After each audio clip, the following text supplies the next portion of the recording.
del cas Marta del Castillo, Antònia, i això comença a ser ja un colabrot. Així Avui és. declarava el Cuco. Qui és el Cuco?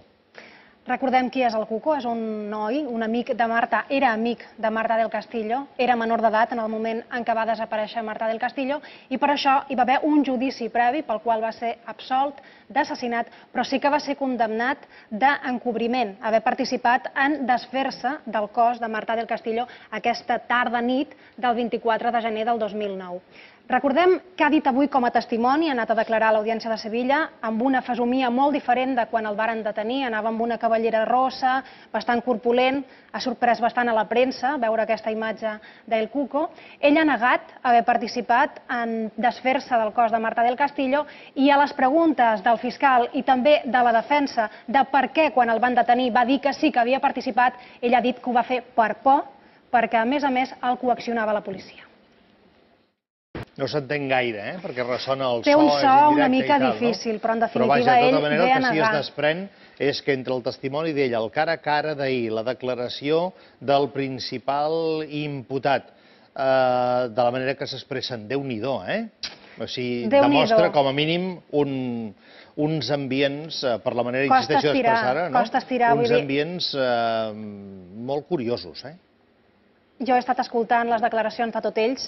A preguntes de la Fiscalia i també de la defensa costa molt estirar les paraules d'aquests nois, suposo també, perquè venen alliçonats per les seves defenses. Si et sembla bé, anem a recordar una mica el cas. Recordarem que va començar el judici dilluns passat. Dimarts va declarar també a Miguel Carcaño, que és el principal acusat, l'assassí confés de Marta del Castillo, i ell, en la seva declaració, va narrar que l'havia matat, ell va reconèixer, va confessar, va dir que no l'havia violada, va implicar a El Cuco i també a Samuel Benítez com a còmplices d'haver-se desfet del cos, va dir, ei, jo no sé on està el cos perquè no vaig ser jo em vaig quedar a casa netejant, i ara anirem a veure com relatava de quina forma ell havia mort a Marta del Castillo amb un cop, amb un cendrer a casa seva, perquè recordem que Miguel Carcaño i Marta del Castillo havien tingut una relació sentimental. Aquell dia estaven tots dos sols, presumptament, a casa de Miguel Carcaño, i ell es veu després de discutir, li va pigar amb un cendrer.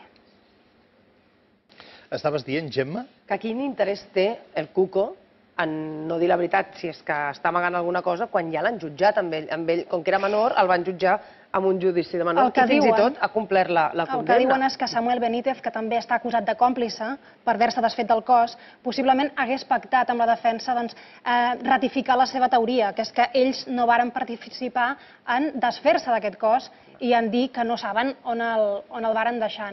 Unes acusacions que va fer Miguel Carcaño a les declaracions de dimarts i que després, l'endemà, el dimecres, Samuel Benítez va dir que no sabia on estava el cos perquè no havia participat i a més va dir que si havia dit que havia participat en un moment determinat de la instrucció del judici era perquè l'havien coaccionat.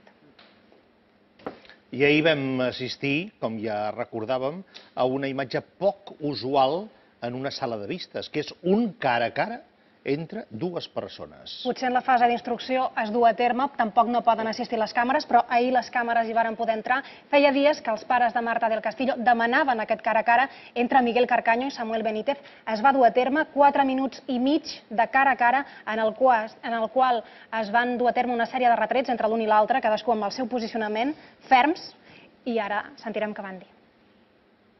Déu-n'hi-do, no és habitual un cara a cara. No, amb un judici així no. El que passa que aquest cara a cara el que demostra és el context en el que passa tot i l'entorn de la víctima, de l'agressor. No, cara a cara, les declaracions de cadascun d'ells és que Déu-n'hi-do també l'ambient en el qual es movien aquests nois. I el tema és què aporta. I la fredor que responen les preguntes, vull dir, com si no anés amb ells. Responen sí, jo la vaig matar, sí, jo no hi vaig participar, però et va cridar tal persona, sí, em va telefonar a tal hora, i què passava? No, és que anava ebri, no recordo què va passar, perquè que havien fet botellot a la tarda.